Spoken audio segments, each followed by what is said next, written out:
Good morning, everyone, and thank you for joining us. My name is Stacy Varghese, and I am the Director of Leadership Annual Giving and Engagement at St. John's University.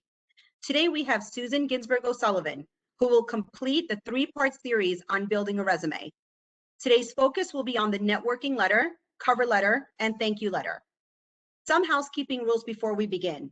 If you have a question, please submit it on the bottom right in the Q&A section to host. And also a recording of this webinar will be available to you on the Alumni Professional Development page on the university site. Now I am excited to introduce our speaker.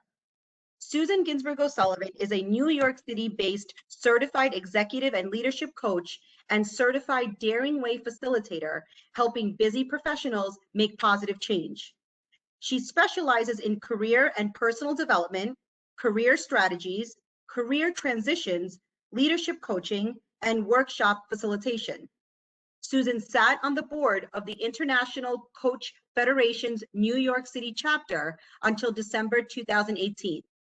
Also, as a certified therapy dog handler, Susan and her dog Bertha bring smiles to many in the local community. Welcome, Susan. I will hand the webinar controls over to you now. Good morning, everyone. Thank you, Stacy. Good morning, everyone. And I'm excited to present to you our final, workshop on building a resume. And so today we're going to cover networking letters, cover letters, and thank you letters. I know you can't talk to me, and that's, that's okay, but I would love for you to have questions coming through the entire time we're together today, because, I'd rather have it some kind of a dialogue than me just here with a monologue. So if that works for you, great. I look forward to answering your questions and give you some hopefully good and valuable information today. So when I think about writing networking letters and cover letters and thank you letters, it's like sometimes it can feel overwhelming, and you don't know where to start, you don't know what to say, and sometimes the go-to is not to do it because it's too hard. But I can't stress how important it is to really work on communicating to your target, whoever that is, because it gives you an opportunity to show a little bit more of yourself, like especially when it comes to cover letters. And we'll get through that today, because you're submitting your resume, the facts of who you are. It's not, I can't go into detail. It's really about the facts. The cover letter gives you an opportunity to show a little bit more of your personality. It gives you an opportunity to tell a little bit more about yourself. So again, there are a lot of positives to writing these documents. And so we're going to talk about today about how to do that. And let's get going. All right, here we go. Gotta wait till this thing gets going. Okay, so we're going to talk about networking letters, cover letters, and thank you letters. So let's start with networking letters, because I put this in this particular order because, like, say you're looking to, change jobs, or you're looking for a job. It all starts with, as I said in other workshops, 70% of jobs come through networking. So let's start with the networking letters. So what you want to do is you want to start by addressing the person you're emailing by name. You want to let them know who you are, and you want to make it as personal as possible. You want to include something flattery about the position that positions you as an expert, but you also, when you talk about networking, it's not about asking for a job or asking for a role, it's about getting information. So you want to make sure that the person that you're reaching out to, if you don't know the person, of course, it's going to be you're introducing yourself, but if you know the person, you want to make sure you're using the name of that person in your email to address them, to let them know. So this is a few years old, but this is, I think, is still really important, that the subject line is very important when you're networking. And when it's a cold call networking, letter, Fast Company, they emailed like 1,000 executives, C-level executives, and they found that the subject line, quick question, made up almost 67% of all total replies. So again, what's in your subject line? If you don't know the person, quick question may be good, or maybe you might want to add a little something more, I don't know. But if you know the person, you want to use their name, like Susan O'Sullivan suggested that I contact you. You might want to put that in the subject line. So again, they're seeing that reference, they get it. And then there was an article about Sam Parr has a guide how to cold email like a boss. And so I put in the URL for that. Again, it's all about cold emailing, with some tricks of the trade there for you. So here's an example of a networking letter. So you want to, if you have the person's name, you definitely put their name in there, and hopefully you're going to have that name. This is if someone that suggested that you contact them. I was given your name by, put that name in there, to learn more about your organization. Again, this is about you trying to get information. You can say, I'm currently in a job transition, and that person thought it might be a good idea to offer me some advice and direction. Again, you're telling them what you're looking for here. You're not saying anything about a job, looking for a job. I'm looking to better understand how my work experience may translate to the industry. I appreciate the opportunity to meet with you, to learn about your business, industry trends, customer needs, etc. Again, this is just an example. I'm not saying these letters are perfect, but again, it's just an example of how you can structure the outreach. A little bit about your background, and then would you be available for a 10-minute meeting or conversation? This is not, you don't want to say, do you have an hour? Do you have 30 minutes? People feel like they don't have that much time. But if you say, are you available for a 5-minute, a 10-minute conversation, they're more apt to say, all right, well, I can do that. That's not a big commitment. I can do that. So again, this is just an example of a structure of the networking letter. So what's the question here? Can you define letter, email, written, both?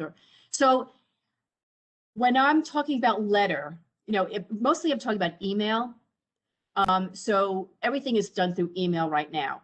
And so if you were sending this email to a person, this would be an email conversation. So you need to adjust that to say email. When people get back into the office, which maybe someday, hopefully soon, you may want to mail them something. I think mailing is a great way to get someone's attention because everyone gets so much email, right? They get so many emails a day and it can get lost in the email.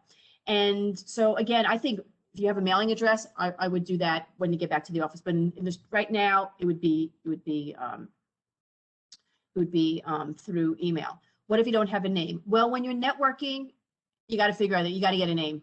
You got to get a name. I think it's really important and it really helps.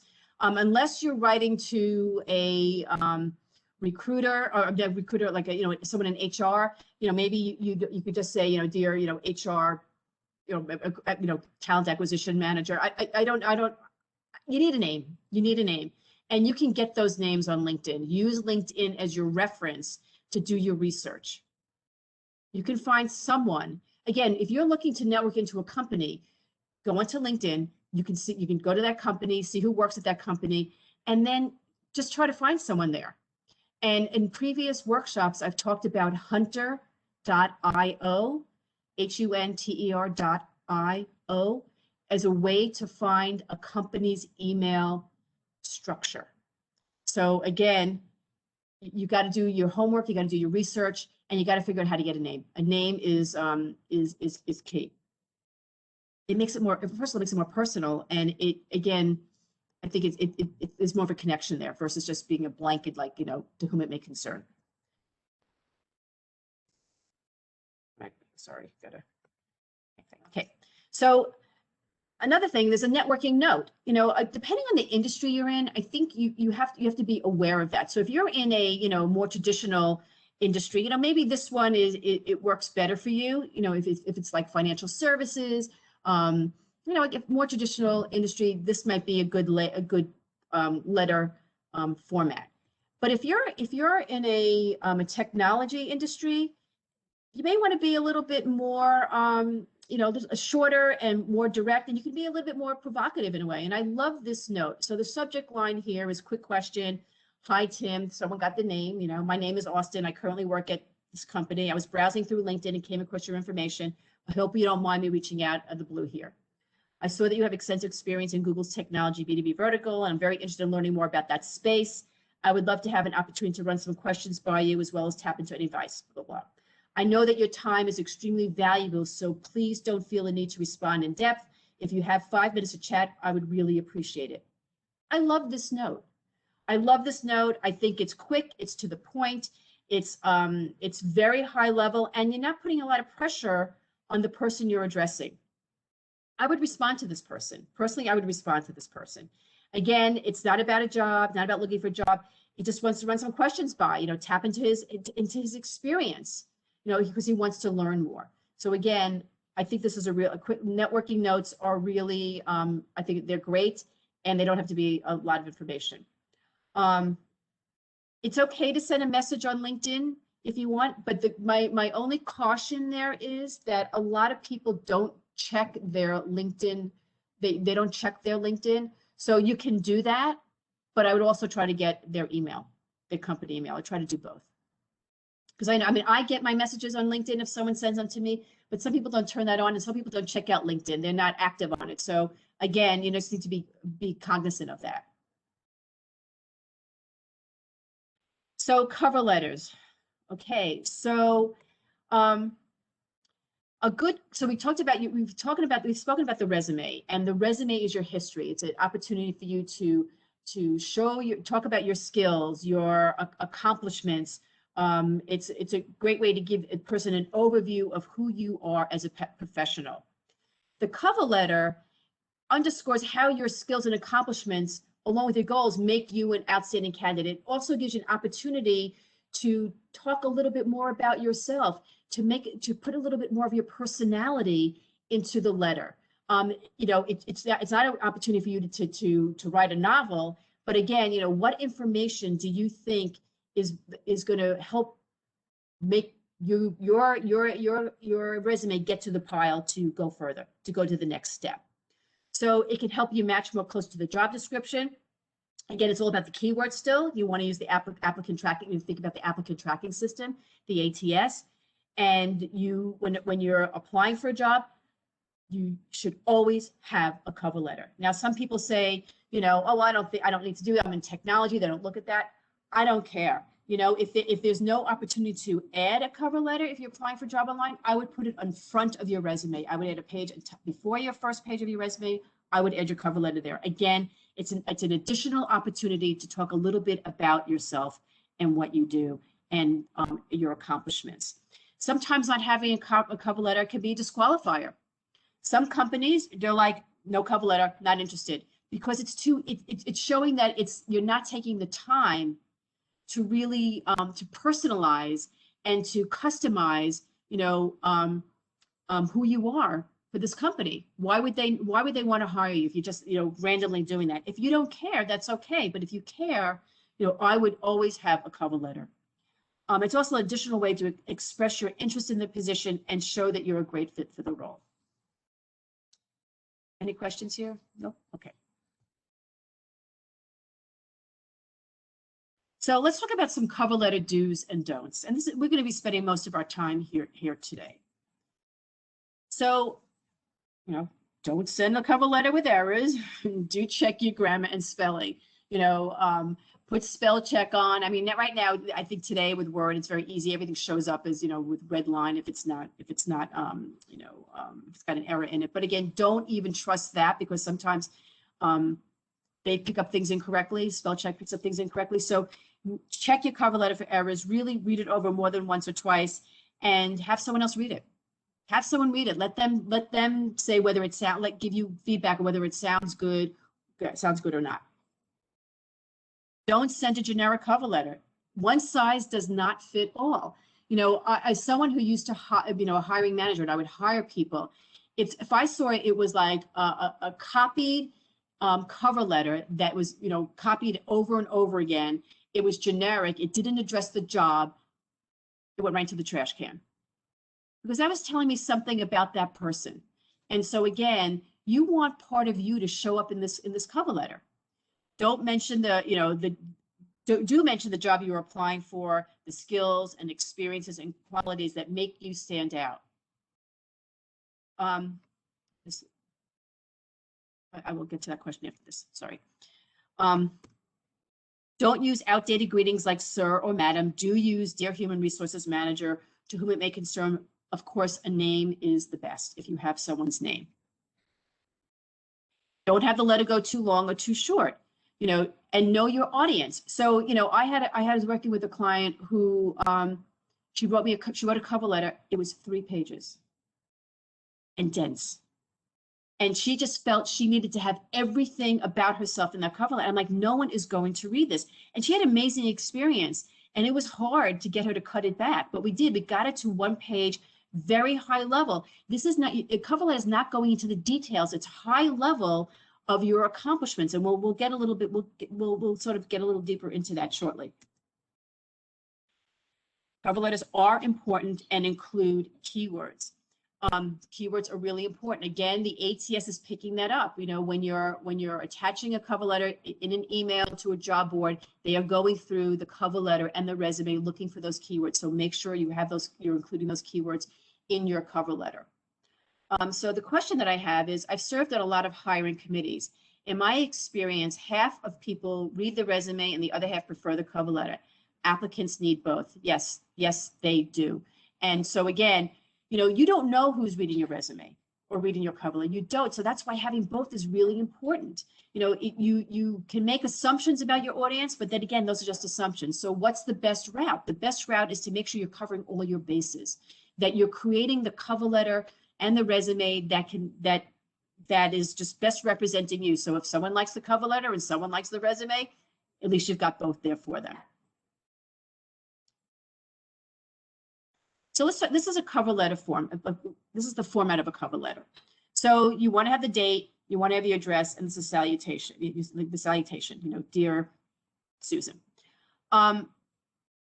If you're sending it in an email, you know, again, I don't know if you need to have your address there, but again, I would definitely have the date and I would definitely have the salutation. So in paragraph 1, you want to start with a brief introduction and the reason you're applying, what attracted you to this position, and why you are the best candidate for the role. Paragraph 2 is you want to copy, you know, and paste. And this is an interesting approach, but I'm going to walk you through this. So you can copy and paste the job requirements, you know, that the job is describing, and then you want to identify the actions that you took, your accomplishment stories, and the actions and results that you took that match the job requirement. So in essence, you're creating up your cover letter is 2 columns. You know, or a table. So you have what the job description is looking for and how yours match that. And then paragraph 3 is closed by talking about your deep interest in the role and express that you're looking forward to hearing from them soon and set up a time to talk. Sign, you know, you have your sign off and your name, and then you enclose your resume. So this is a more formal way of writing the cover letter. Let me just see the questions that come through here.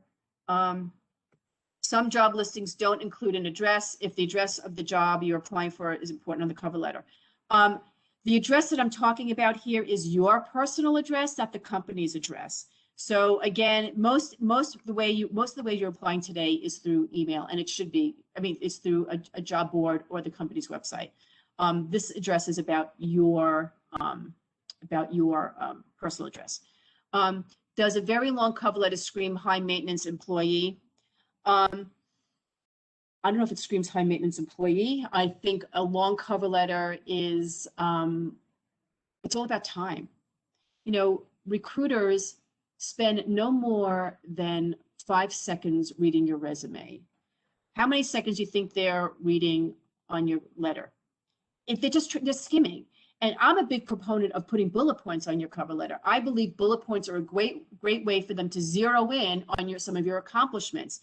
I mean, I bullet point a lot because people don't have time, people don't read, and if they're going to grasp anything, they'll grasp those bullets. That's just personally what I do.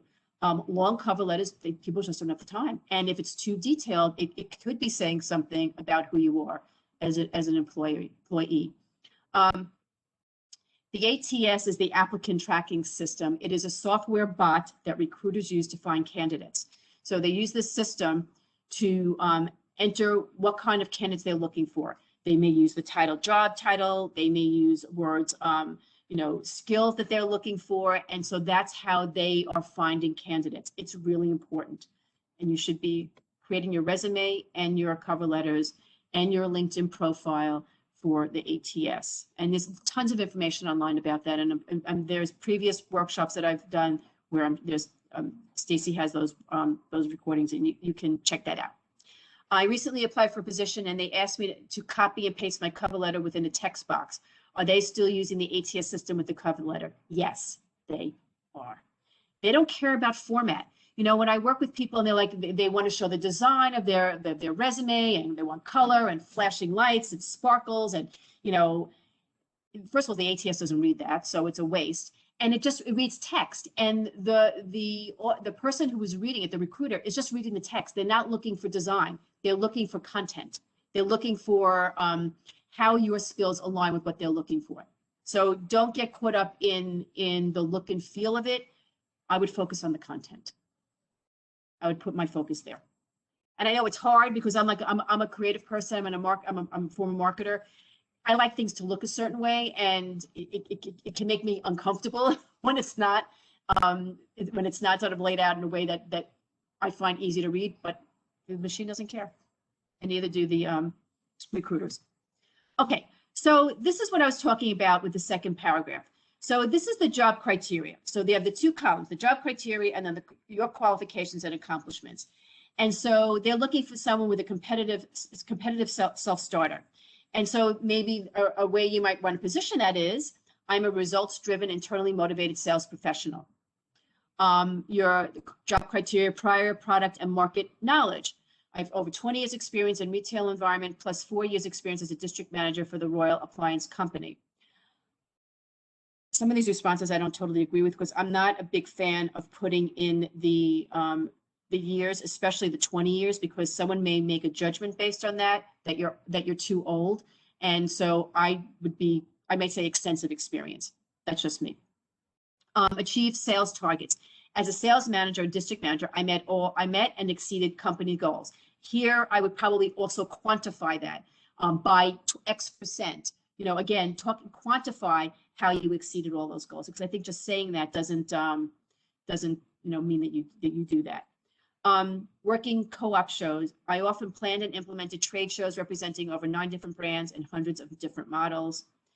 Provide support to dealers. As a district manager, I worked with a dealer network over 5 states to help them meet their goals, meet their company goals at the same time. Again, so you get the idea. This is what they're looking for, and this is the qualification and the accomplishment that you need to have. Okay, so it's a way for you to think about positioning yourself as you're writing the letter, which I sort of like. I like to break it out this way, because this way you can address everything that they're looking for.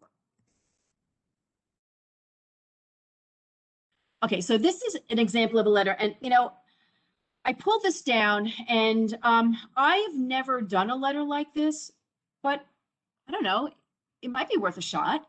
So again, so you have your name at the top, you put your LinkedIn URL, your phone, your email address, and your city, state. That is, we've spoken about that in past about resumes. That is what you need to have at the top of your resume.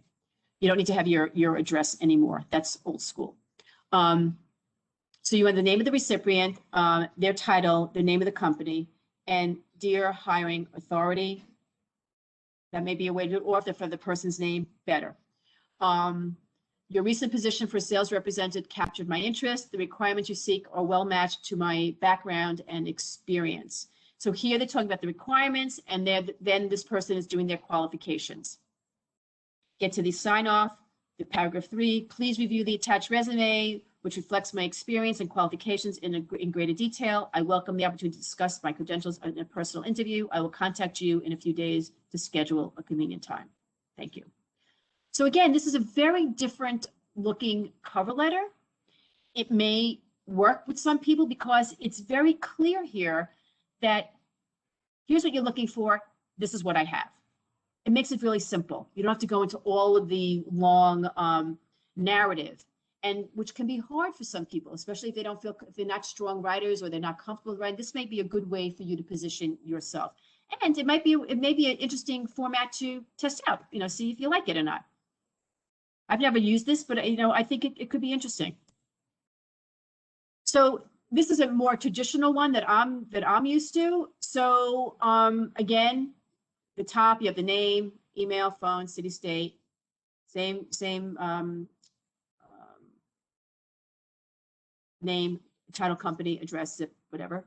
Dear Mr. and Mrs. Addressee, first name if appropriate, dear hiring, person, if you don't have a name. So here is I am an ambitious and accomplished professional with extensive international business development, operations management experience. You will note from the enclosed resume that my background and experience parallels the X position as seen on your website.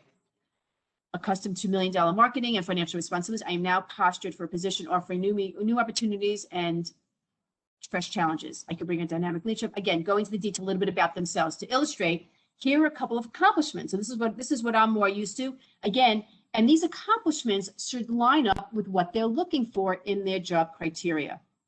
You want to show how your accomplishments align with theirs. It's now another way for you to position yourself and to show that. Now, if you didn't read anything above, you just go here, you can see, if you just went to these 3 bullets, you can read that and say, oh, this person did that. Oh, this, so again, I think this is a little too detailed, but again, it's another way of doing it. In the end, the closing, these are but a few highlights. I have a strong grasp on new management, financial, blah, blah, technologies, blah, blah, blah. If my qualifications meet your need in the organization, I appreciate a personal meeting. Again, etc. Sign and enclose the resume. Any questions about this so far? Again, but I think when you're creating your cover letter, you need, it's, as you can see, these are 1-pagers. They're focusing on, what their company is looking for, how your skills, who you are, and then to illustrate some of your accomplishments or some of your results to date, and then a closing. It's not long. It's 1 page, high level, and those, just to reiterate, those bullets should be your action that you took and the results. It's not the long story where I started this and I did that. It's about I implemented this. The results were I grew the business by X. Very high level. Let me see, is there something in the chat here? Is it acceptable to reach out to the talent recruiters, the company's employees over LinkedIn after applying to the position? I've messaged a few employees to connect and discuss experience XYZ. I'm wondering if I should connect with the talent recruiter of the organization. I don't recommend that until you're hired, or if the interview process has ended with that organization. Again, I would not connect with people yet. I wouldn't do it, and that's just my suggestion. I think afterwards you can do that, but I wouldn't do it as you're going through the process. I would do your research. And I would talk to them. I would try to, I would do your research on them, read their profile, but I would not go that step. Yeah, that's my suggestion. Again, people do what they want to do, but that's my suggestion. Okay, so cover letters, a well-written cover letter distinguishes your application. It's an opportunity for you to talk about what differentiates you from the rest of the pack. This is supposed to keep moving. No more than 1 page. You want your font size between 10 and 12. So 11 might work. Single space, you want to be neat with it, and you want to have a little bit of your personality come out. I mean, yes, you want the facts there, but what else can you talk about yourself a little bit in, how you are as a professional. Add, skill keywords, wrote, planned, programmed, designed, provided, created, built, enabled, taught. Again, you want these keywords that align with, that show the work that you've done and how you've helped your other companies succeed in the past. Add results-oriented keywords: increased, reduced, redesigned, upgraded, initiated, implemented, generated, produced. Again, you want to have those keywords there. And you want to quantify too. You want to say grew sales by 50%, reduced expenses by 30%. Again, you want to put some of those qualifiers in there.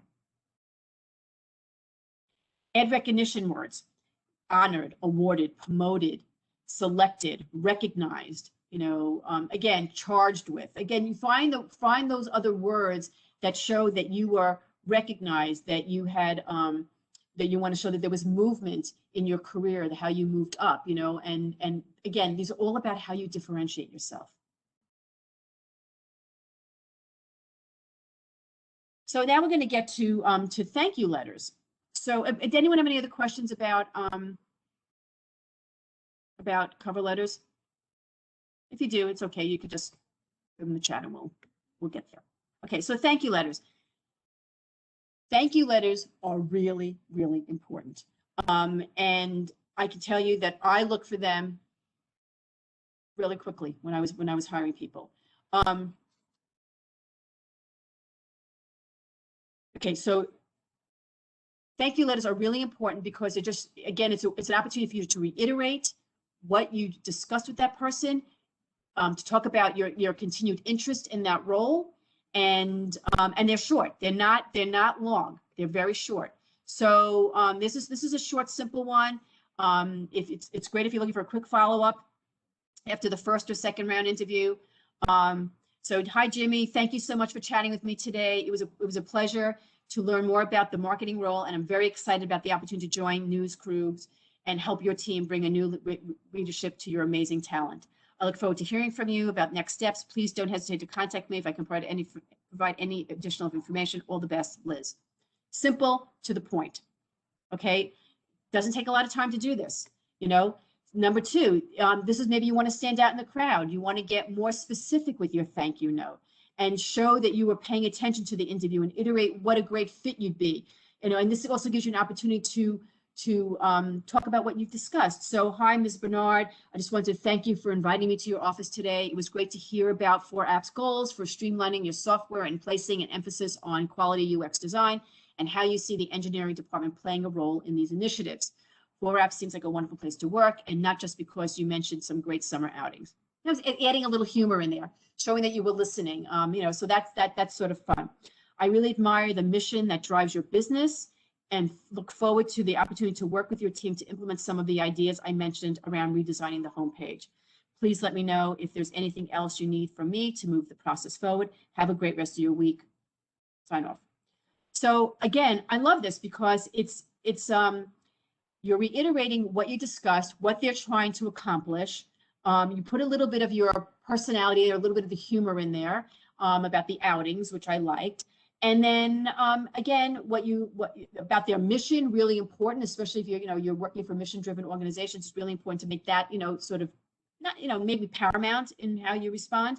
And that's it. But I think short and sweet. Again, this is a little bit more detail. And if you want the hiring manager, to blow them out of the water, here's a few other lines, like I look forward to, with some ideas you have on how you can add value. So, hi, Tanner. Thank you so much for meeting with me today. I really enjoyed learning more about your career trajectory at Car Runs and hearing what it was like to join as the 5th employee. So impressive, and where you see the company going in the next couple of years. To follow up on our conversation about churned clients, I have attached a short deck I mocked up on my initial ideas for creating increasing renewals. Happy to discuss further if you see it being a helpful resource.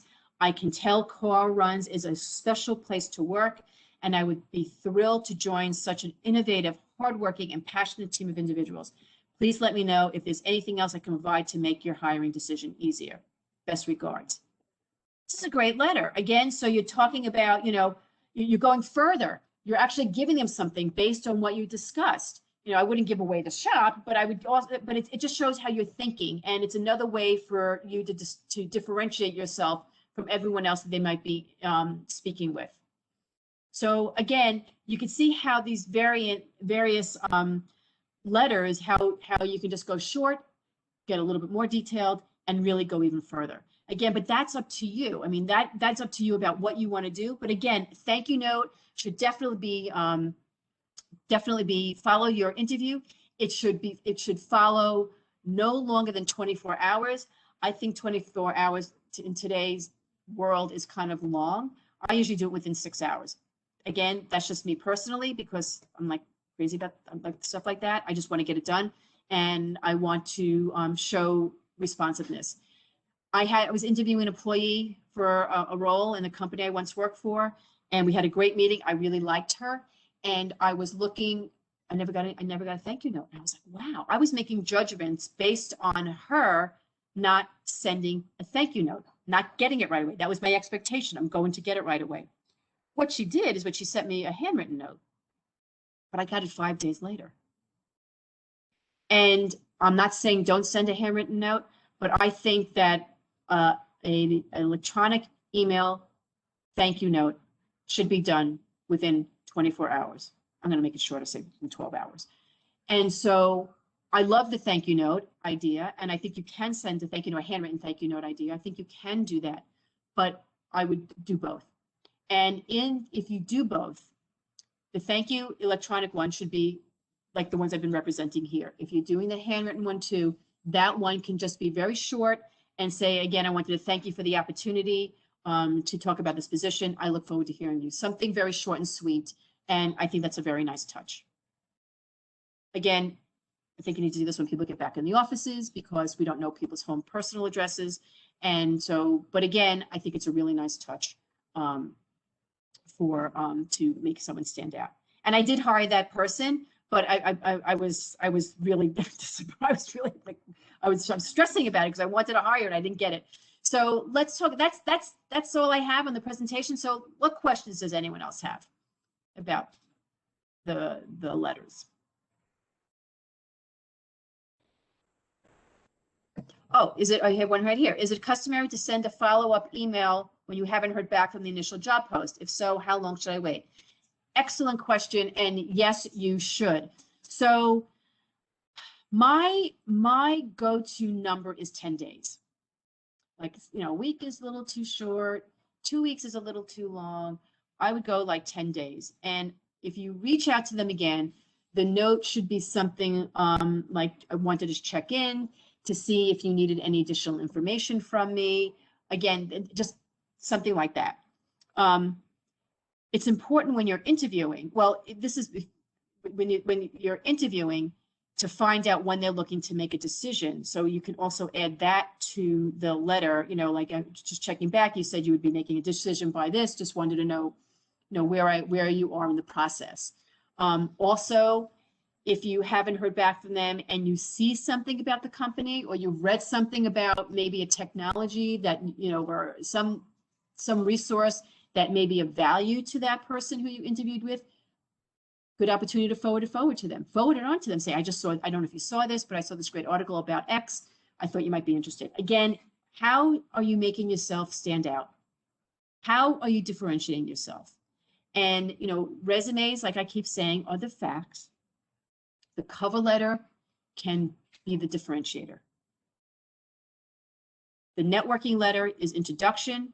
It's all about getting information, about having those initial conversations of what it's like to work at this company, how someone made a transition from this industry to another industry, finding out how your skills may translate it.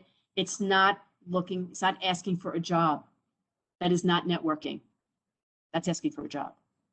Networking, you have to be careful about how you don't cross those lines, because you don't want the person who says yes to you and then you start talking about jobs and they're like, what? I thought you were talking to me about learning more about the business.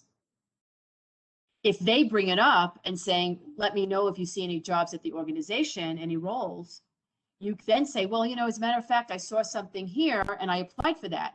And so then you can see how that conversations go. They may say, well, I can get you in touch with the hiring manager. I can send, talk to the recruiter. Again, let them lead that conversation. Don't go there yourself. Really be interested in them. Really be interested in what information you need from that person. And then you can ask them, is there anyone else I should be speaking with? Who else can you recommend that I talk to? And as in previous workshops, we talked about your marketing plan. And so if they're saying, how else can I help you? You can then say, well, do you know anyone at company A, B, C? Again, you need to be prepared with those networking conversations. That's a whole nother workshop, which we've already done. Thank you notes are really important because, again, it's another way for you to get the attention of the person that you spoke with. It's another way for you to keep your toe in the water with them. Don't wait too long, because maybe someone like me who may be judging you based on whether you write one or not, how responsive you are or not. So again, write your thank you notes, do them quickly. Think about what you heard in those interviews, what you heard in those meetings. Even if it's a networking meeting, write a thank you note. What did they tell you? And you want to reiterate that in the note. And I love learning about, about how you're developing this, and this, or doing this, and that. And so you want to reiterate that in your notes and thank them for their time. And you look forward to continuing the conversation. Really important. Because this again shows up as who you are. You know, who do you want to be as the employee to this company? How do you want them to see you as an employee of, you know, potential employee of the company, or even as just as a professional? How do you want to be seen? So this is all part of you. This is all part of your reputation. This is all part of your brand. And so you want to make sure that you're being consistent in who you are and how you want to show up. And so these tools here, these letters, can sort of help. They're not defining you, but they're giving the reader some insight into you. They're giving them a little window into you. And you want to make sure that you are showing up the way you want to. And they're seeing you that way. All right, I'm done. Anything else? Any other? When you network, should you contact those with similar roles to yours, or, oh wait, I missed that one. Wait. Did I miss? I'm having trouble scrolling, Stacy, here. Sure. Oh, here we go. Okay. I see a few coming in. I can read them to you. Okay, thank you. Sure. The first one is, can you use the thank you note to briefly mention something you forgot in the interview? I always think of a better response to a question after I leave the interview. Yes, you can do that. You can do that. Again, it shouldn't be a long thing. I wanted to also mention to you in our discussion, I also wanted to mention to you, or I was thinking about after our discussion, again, yes, you can add that in there. Absolutely. Next question. If you are graduating from college and have no prior experience for the job you are applying for, or haven't worked in the field, how do you sell yourself? Well, again, you know, hopefully you're applying for a job that's entry level, you know, with that company, and they know that. They know that, but you can talk about your passion for that work, or that passion for that type of business, or, you know, that can come through. But you have to let them. I'm a recent graduate from St. John's University, and I got my degree in X, and I'm looking to join an organization where I can learn and grow as a professional.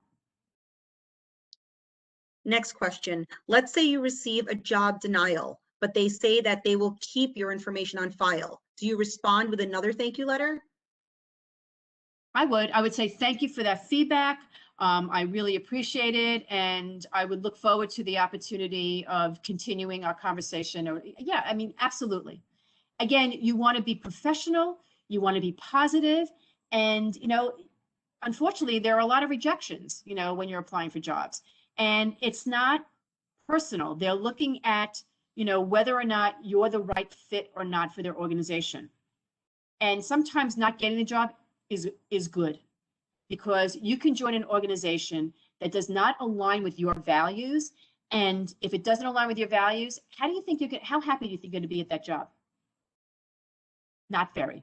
And believe me, I've made that decision. I made that mistake myself, because I knew it was a mistake, but I felt like I felt desperate at that time, and I took the job, and I did not last very long. I jumped ship really quickly, and that's not necessarily a good thing to do.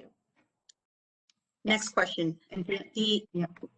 The email address provided isn't to a specific person in the organization. Should I still use this email to send a follow-up?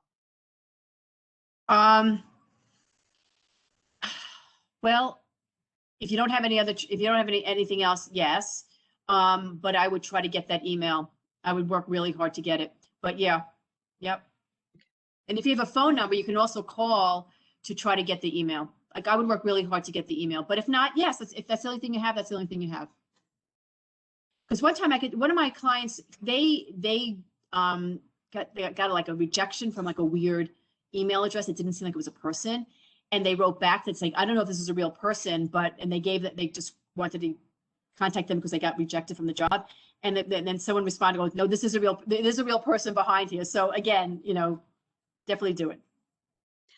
In the thank you letter, how important is it to balance confidence in performing the role well without presuming you got the role? Never make the presumption that you got the role. Again, focus on the facts. This is what you're looking for. This is what I have. This is what I can do. That's it. They will make that, they will make that decision. We all think that our skills are sort of are paramount to everything else that goes on there, part of the interview. Sometimes the skills, they know that everyone can sort of come in equal with all the skills. They're looking at the how you will fit into their environment, fit into their culture. They're looking for a culture fit a lot of times. And so don't get caught up with the skills only. I mean, it is the one thing that you have that you can identify with, it's easy to identify what they're looking for, what you have, but go beyond that, because the culture is how they're making their decisions, whether or not you're a good fit for the organization. Next question. If you are an MBA candidate, does it make sense to apply for positions that list MBA preferred as a requirement? You can, again, as I've said before, you have to plant a lot of seeds, right? Because not everything happens at the same time, and sometimes some seeds don't grow, they don't go anywhere. So my feeling would be, you know what? You can apply for it. You may want to write in the note, in your cover note, I'm pursuing my MBA. I will be graduating X date. You should have that on your resume, that you're in school getting your MBA, expected graduation, the date there. So I would go for it. Next question. Can I apply to 2 different positions within the same organization? Okay, so this is a really good question. And it depends on the size of the organization, I would say, because, I mean, you don't want to look like you're applying for everything in an organization, because they're like, who's this person? Especially if there's like one recruiter. But if you're in a big organization and they're in different departments, there are different recruiters working on stuff. And so I would say, yeah, do it. Absolutely. Or, you can do it. You can do it. But just make sure your cover letters are not the same, and that you're bringing out different skills that you have in each of those roles. 2 more questions. How do you identify the type of culture a company has, more specifically a department that you're applying for? Well, hopefully, you won't know that until you have the interview. That's the big secret. Now, the other thing is you can go onto like Glassdoor and you can see what former employees or current employees are saying about the company. That will give you some insight. It may not be, it may not be totally accurate, but again, it's directional. So again, see what you can learn from maybe people who work there, maybe friends of yours know people that work there. See what you can read online about the culture of the company, but you won't know until you get there. So you have a conversation. And also you have to, again, getting back to your values, back in the day, when I was, working for big companies, like I personally would not work for like Philip Morris. Okay.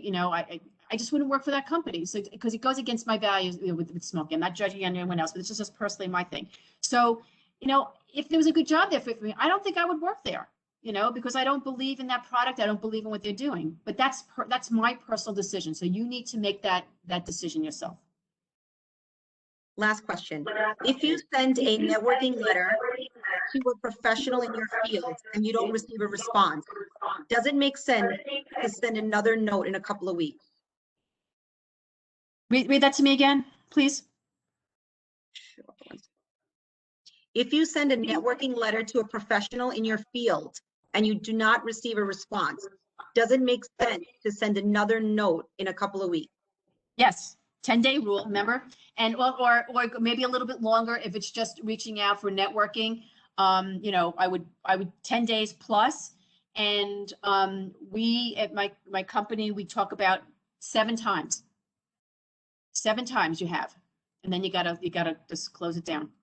That's why it's important to keep planting the seeds. That's why it's important to keep just applying for different jobs, having conversations with different people, networking, because not everyone gets back to you in a timely fashion. I mean, I talk about, I had a client, she applied for a job at Peloton, in like say December, a couple of years ago, and she never heard back from them. All of a sudden in April, she hears back from them and she's working there. So again, it's like, you know, they're busy. Companies are busy and they have a lot on their plates. And so sometimes, you know, they don't get to things quickly. And also, you know, we don't know what's going on within an organization.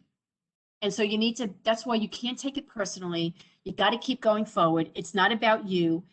It's just people are really, really busy. And when you're not working, it even feels longer and harder because we just want to get a job. But you have to just have a strategy. Who do you want to talk to? What are the companies you're interested in? Who can I call? Who knows somebody that works there? I mean, just keep it going and then keep applying. But again, you know, don't get caught up that it's about you. It's not about you. Eventually, they're going to make a decision, and it's not because they don't like you. It's because it's all about whether or not they think you're a good fit. It doesn't mean you don't have the right skills, or maybe you don't have the right skills. But again, they'll tell you that, and then that's good information. Treat it as all information is good, because if they're telling you you don't have the right skills that you need to have a certification as a PMP. Okay, well that's good. That's good information. Or you need to be Agile certified. That's good information. Then you're going to know if you're going to want to work at a company like this, you need to be Agile certified. So again, sometimes feedback, information that seems like it's negative, sometimes it's good because it's telling us what we need. And then of that, I think we're going to end because I have to run, but it's been a pleasure working with you over these last few months on these different topics. I really love talking about them and hearing from you, and we'll see you in September, right? Thank you, Susan. Thank you everyone for joining us today, and a very special thank you to Susan for such an informative presentation. For Susan's complete bio, please go to stjohns.edu/APD series. Here you'll also find a schedule of upcoming webinars and past recordings. I hope you will join us next month, Thursday, May 27th at 10 a.m., where we will continue our networking series and discuss refining your elevator pitch. In the meantime, have a great rest of your day.